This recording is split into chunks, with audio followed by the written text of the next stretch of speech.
What's up, guys? Welcome back to Newswave. Whole bunch of stuff to talk about today, including, strangely enough, the Tony Hawk Pro Skater series, one that I've always been very interested in because I really liked it when I was younger, and then it started getting obviously a lot worse as we went along. There was a pretty cool interview that took place on YouTube that I'll point you guys in the direction of, and then, of course, we can talk a bit about PUBG because the CEO did start to talk about other platforms and how he wants them on things like apparently Sony and Nintendo platforms. So let's get started. So we're going to start with PUBG right away. PlayerUnknown's Battlegrounds, of course, is out on the Xbox One, it's out on the PC, and it's had some controversy. I mean, it doesn't run particularly well on the Xbox. Now, they have been patching it as we go along. You may also have remembered PlayerUnknown's Battlegrounds as being one of the only early access, I guess even betas you could call it, that was nominated for Game of the Year alongside games like Persona, Zelda, and Mario, which is crazy to think about, but hey, it was there. It didn't win, fortunately, because I think the internet might have burned to the ground if it did, based on what a lot of people were saying, how unhappy they were that it was there in the first place. Nonetheless, though, it's very popular, sold 1 million copies in the first 2 days on the Xbox, and their CEO actually has now talked about how they would like to see it on all platforms. And this was from Chang Han Kim, who is the CEO of the PUBG Corporation, in an interview with Even Global, saying, "The final goal would be to launch the title on every platform." And I know what you're thinking, it doesn't sound like a lot, but this was enough for most big news outlets that deal with video games like Kotaku or any Nintendo ones or any of the Sony ones even, pretty much saying, oh, look, PUBG is coming to the Switch or it's coming to the PlayStation 4. And while I can't rule it out completely, because I do think with how popular the game is, they would be foolish to not bring it to any other platform other than the Xbox. And I don't think Microsoft bought them out completely. I think it's a timed exclusive, as most of us believe. And a lot of these other systems, which is hilarious, by the way, are going to benefit from the Xbox taking the game in its raw form, where it was basically a port from the PC directly to the Xbox, because you can still go into the settings menu with a keyboard and mouse to look around if you want. Clearly, it was just a port. But it'll have time to really get this all figured out, worked out, and by the time they may be ready to release on other platforms, which I think, personally, it's about a year exclusivity deal, I think is what's happening here. They're not really saying it publicly, but clearly they want it to be on other platforms, as they've said here. I think it would eventually go to the PS4 and the PS4 Pro. Now, how would it run? Well, the PS4 version would obviously run better than the Xbox base model, Xbox One, but then the Pro, of course, wouldn't run as well as the X. It's going to be a weird situation. However, I do think it will at least eventually go to the PS4. Now, will it go to the Switch? I don't know. I feel like it won't, because it has a hard enough time running on the Xbox One and the Xbox One X. To get it over to an ARM-based system with a chipset that is less powerful than the base Xbox One would be, I don't know how well that would work out. They have a lot of things they need to work out right now before trying to get it onto like a handheld system like the Switch. Although, I will say a lot of companies probably look at the Switch and say, wow, we can get our game on a handheld, which is a big deal for a lot of them, since that's not really an avenue they could always go with something like Doom, for example. Hey, that's on a handheld system now. So who knows? I wouldn't count on it. I will say that. At least not in the Switch's current form. Maybe in the future. Maybe when the next generation comes out and PUBG is a little easier to run on most things because it's just getting brute forced. Maybe then, but this is something where they're looking into the future. You know, years and years down the line, yeah, it probably will eventually be on all platforms, as long as it can stay relevant, we'll say that. Next up, let's talk about Neo Geo on the Switch. It's actually been great if you're a Neo Geo fan on the Nintendo Switch. If you don't have a Nintendo Switch and you're a big Neo Geo fan, maybe you really like the old school fighters that were on that system. They're very expensive, obviously, but if you really like those games, you should get a Switch, because they keep putting more and more of these arcade classic Neo Geo games on the system. And a lot of times they have the split Joy-Con support, so if you're around with some friends or something on the spot, you can pop them off and you can each play. It's probably not the most ideal way to play a fighter, but it's doable. And they're adding more. It looks like 4 new Neo Geo games are coming to the Switch in January. And this was included with the latest issue of Nintendo Dream. There's like a small booklet that came with it that kind of recapped the Switch's first year and then kind of looks into 2018, and it confirmed 4 different Neo Geo games for January. Yeah, that's right. So the next one that's coming out is in 2 days, not even, it's tomorrow. The Neo Geo King of Monsters is out January 4th. Arcade Archives Crazy Climber is out January 11th, along with Art of Fighting 2 that same day, January 11th, and then Power Spikes out January 18th. And I really like all these Neo Geo games going to the Switch. It's awesome. It's almost like Virtual Console before I'm sure Virtual Console shows up. In fact, that might be one of the big reasons these Neo Geo games are actually selling rather well. I do think they're having a lot of success, and that's why so many of them are coming over. And really, it's awesome to have these games on this portable system that also can plug into the TV. And I think these Neo Geo games are getting almost like a revived, it's almost like a second life for them, right? They're selling well, and they're not super expensive, which is great. I think most of these are under $10. Usually when they come out, they're like $7.99, something like that. And that's so cool to see King of Fighters and the Art of Fighting 2 and King of Monsters, like all these cool games just showing up on the Switch to play. I really like it. You know what? I hope they just bring the whole library. Just keep bringing more Neo Geo games over, because a lot of these obscure games are just getting some spotlight and some looks that they probably would never have gotten anywhere else. Next up, we have Rocket League passing 40 million players. That's right, 40 million people have played Rocket League at this point. They shared this on their Twitter account, and I'm not surprised because the game is awesome, by the way. I do think they've made some great decisions by bringing it to as many platforms as possible, including, I think the Switch really has helped them get to this point, although I do think they would have got there eventually even if they didn't put it on the Switch. But the fact that they're willing to try to get it on every single system they can is great. And I'm going to tell you now, don't be surprised if you eventually see this on things like cell phones or tablets as we go along and the technology continues to get better in these phones. I'm sure phones now should be able to play the game if they ported it over. But don't be surprised, is all I'll say, if all of a sudden you load up like the Google Play Store or the Apple App Store, and then you see Rocket League as like the featured game. Don't be surprised if that just pops up randomly for $19.99 out of nowhere. I do think they're looking at every single system they can move it to. That includes whatever Sony and Microsoft have up their sleeve for the next generation, same with Nintendo.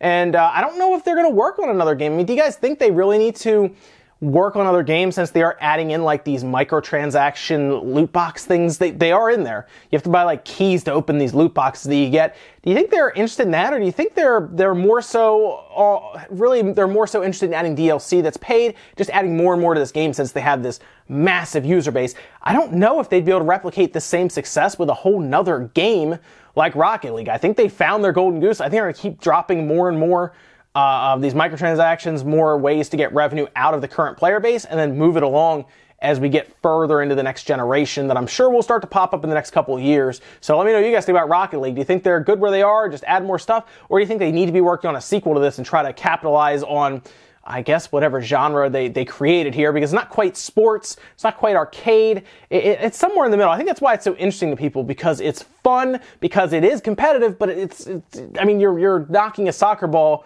through a goal with rocket-propelled cars, so you can't really take it too seriously. I don't know, let me know what you guys think down below. Next up, let's talk about Mario 64. Now, we've talked about kind of the ROM hacking scene, specifically from K's and Manuar, where they keep doing these really cool ROM hacks. Remember, we talked about the Portal one they just did, where you can teleport between portals that you put down.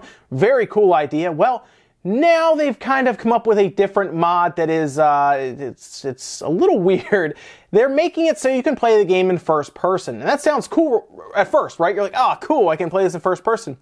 They try to track it so that wherever Mario moves his head is where you're looking, which sounds cool, but then you start playing it and you go, whoa, I mean, everywhere. Like when he has his idle animation and he's kind of looking left to right, that's where the camera's moving. So since the game has him looking all over the place when you're jumping around, you're constantly moving everywhere. You're never in like, your screen never stays still. It's everywhere. So imagine trying to do the flips with this, like your camera's going everywhere. The slide that they showed was one of the craziest things I've ever seen. I don't know how well this is going to control. My thought here is if you can keep it steady and you almost control it like it is a standard first-person shooter, obviously without the shooter element, that would be better and I think more playable. Now, according to them, it plays fine. You can play it. It's probably not as easily as you would if it was steady. I also thought, well, what if you do VR with this? That would be actually kind of interesting to see. If they can get VR implemented in and you kind of look around with like a VR headset, that would be really fun, and I would definitely check that out. I mean, to check out the 64-bit Mushroom Kingdom like that would be pretty fun, I think. Then our last bit of news, let's talk about Tony Hawk Pro Skater. The whole series really had its ups and downs, and of course it crashed pretty much at the end.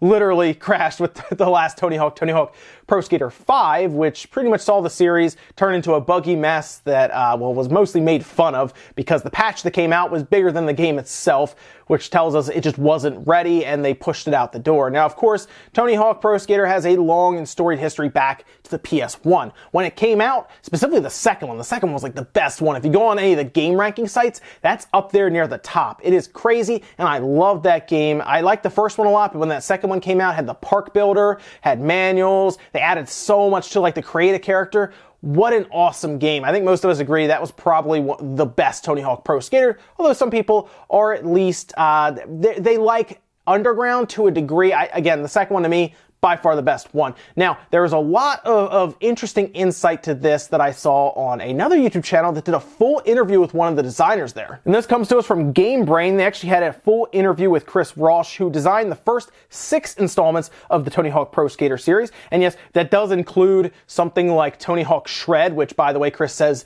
pretty much damaged the brand to where it was basically unsalvageable. Like, he said he would be surprised if it sold more than 50,000 units, which is a drop in the bucket for, I'm sure, the amount that they spent with just licensing alone with Tony Hawk's name on it. But that was pretty much it. And what's crazy here is they said there was so much, according to Chris, insight from corporate suits that had no idea what was going on. And to him, it really got away from what Tony Hawk originally tried to be in the second, even the third one. There are a lot of people like third one. But then you kind of notice when they get into Underground, it starts getting really zany, really crazy. Vehicles and all this extra stuff that stopped feeling like the original vision of Tony Hawk Pro Skater. And that really opened the door for something like Skate to kind of come in later on and take it over. But according to this, the people up top, the corporate suits, as he said, they just figured, oh, no one wants a skateboarding game. Obviously, no one's buying it. Well, no, I mean, you kind of destroyed the whole thing with your input rather than let the people who know what they're doing design the game. I understand they want to make sure it has some kind of mass appeal, but to say nobody wants a skateboarding game because of the decisions that you made, it's pretty bad. Now, of course, we pretty much kissed it goodbye after Tony Hawk Pro Skater 5. I don't think we'll see another game like that for quite a while. And again, it comes down to pretty much what appears to be development issues and just bad decisions overall. That game was a buggy mess, and at that point, nobody wanted to touch it. There was even word that it was supposed to be like $20 originally, and then they kicked it up to 50, put it in a box and everything. So I hate to see that franchise disappear. Even Skate, with Skate 3, seemed to disappear, and there's been these rumors and talks about Skate 4.